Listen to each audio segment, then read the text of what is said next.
this is Tisa from Late Bloomer. Welcome back to my channel. I know it's been about 2 or 3 years since I've posted a video, but I'm back with a life update. As you can see from the title, I'm married now. It's been almost a year, so I've been busy. I wanted to come back on here to do this video because I kept getting comments from my It's Just Lunch video from 2019 where people were hoping that I would find someone special. And that's pretty much because of what happened with that company. So actually my husband is the white Hispanic guy I mentioned in my 2match.com update videos from 2019. So you can go back and check those out if you like. But before I get into how dating was with my now husband, I want to tell you my mindset before meeting him. I would say I was in my early 30s when I told myself that I would actively look for a guy until I was 40 years old.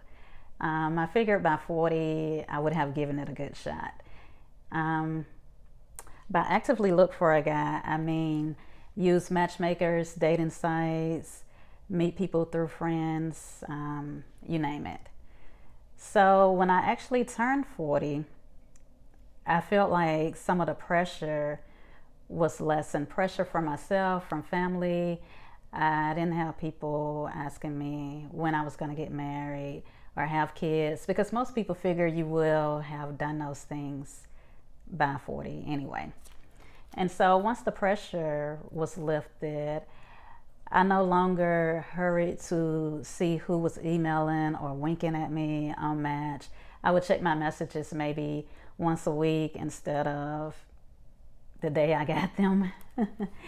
I still wanted to get married and have kids, but I just didn't feel that much pressure or place as much focus on it as I had done in the past.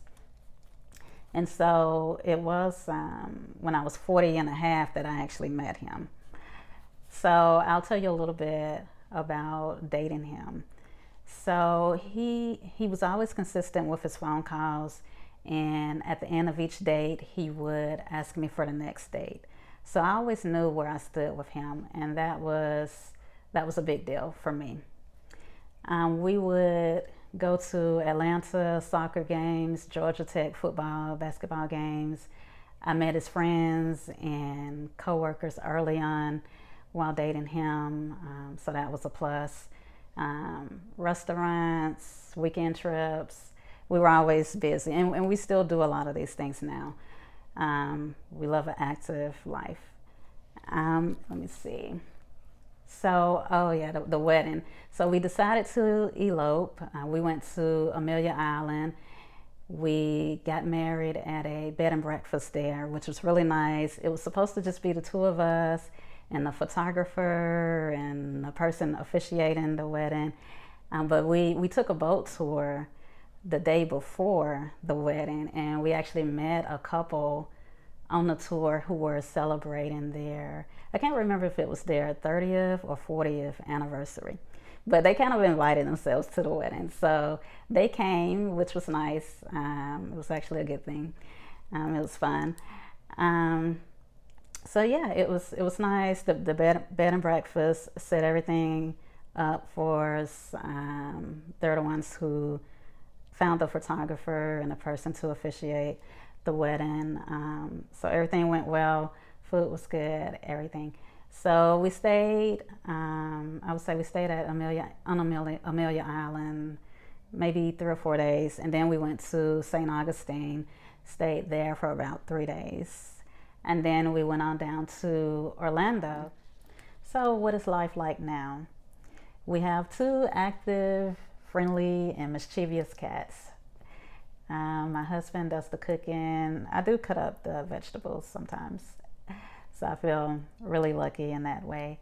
My husband is very affectionate, friendly, attentive, protective of me. All of those things I said I wanted in a partner.